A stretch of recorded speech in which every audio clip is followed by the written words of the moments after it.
Aboro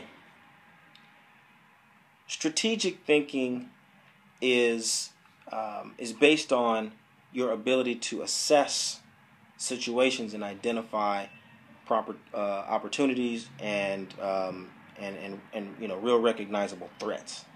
Right? Your strategy has to address something within that realm. And Ifa, in particular, is intended to help you make informed decisions about threats and opportunities. Okay? Now, Ifa does its part.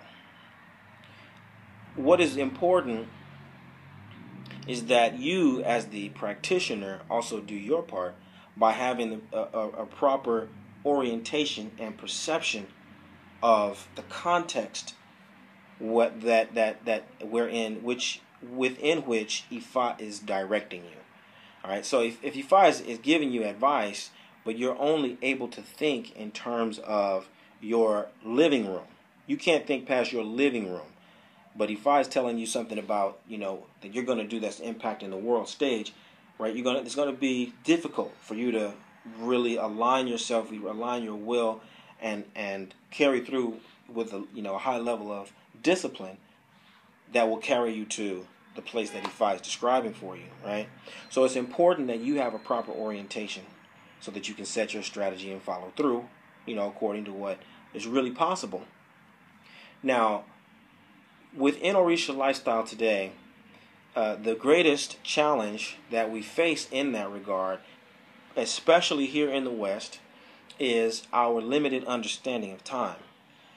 For us, we're measuring time in terms of maybe decades, right? Maybe decades. People will get all excited and talk about someone who's got 25 years initiation. Someone's been initiated for 35 years, and it means a lot to us.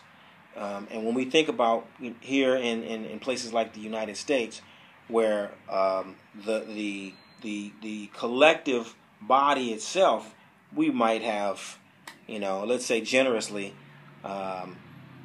50 years of practice. You know what I mean? If we even account for people who have come from places like Cuba and established themselves in Miami or New York or anywhere else, it's new. It's a new practice. It may be rooted in something that is 300 years old, but it's being practiced here in the United States. It's not more than 50 years. Okay, and then that takes us into a place wherein our understanding, our ability, our memory of what's possible is very short.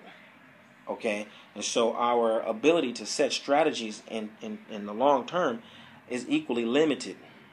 All right, now this is important. This is vital to our ability to actually do something of real significance. Because we're measuring power, we're measuring effectiveness, we're measuring importance, we're measuring seniority by this very short span of time. And quite honestly, it's limiting our ability. Okay? It's putting a very low ceiling on our range of possibilities. Ifa and Orisha lifestyle in general are really speaking to eternal principles. Ifa is talking about things that are timeless. Ifa is talking about family in terms of 16 generations of successive development and passing on, of legacy, right? It's very difficult. It's very difficult for us to conceptualize 16 generations, right? But that is what Orisha lifestyle is based on. When you go back to a compound and you go back to the Akodi Kankan of a compound, you're talking about going back, thousands of years, okay, to the foundation of kingdoms, the beginning of times, right? It's an entirely different definition of power. It's a totally different definition of what is effective. Because you might accumulate 1,000 charms and medicines and shrines and pots and all and beads and all, today, But will it be around in 5 generations, 6 generations, 12 generations, 16 generations? Will the legacy of what you started today still be, kicking strong? And the reason why I want to, really step on that right now and bring it strongly into the conversation is because there's something that I know from being a human services professional, that people will forget what you did, people will forget what you know, people will forget what you said, but they will not forget how you made them feel. Okay? And that is why Ifa starts to talk about Iwa, character. Character is not just puritanical morality or virtue per se. Iwa is speaking to your presence. And when you start to expand that into the presence of your family, of your entire lineage, you're trying to calculate the most impactful way that your entire family, your entire community can be present in the world. Okay? And in order to do that, the only way to do that is through attention. It's through time. It's through effort. It's through planning.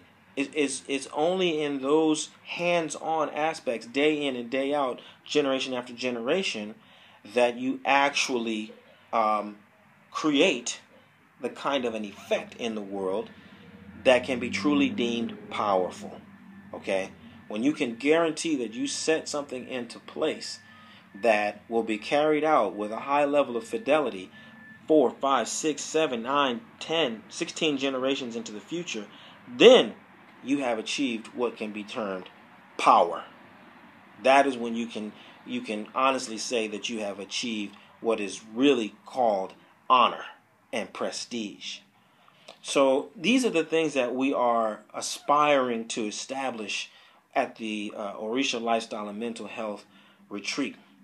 How do we cultivate a discipline and a way of life that is independent of doctrine or dogma or an initiation or rank or where you were initiated, or independent of all that? How are you and all of your people showing up in the world in a way that is going to make a meaningful contribution to your own lives and the lives of the people that you were born to serve?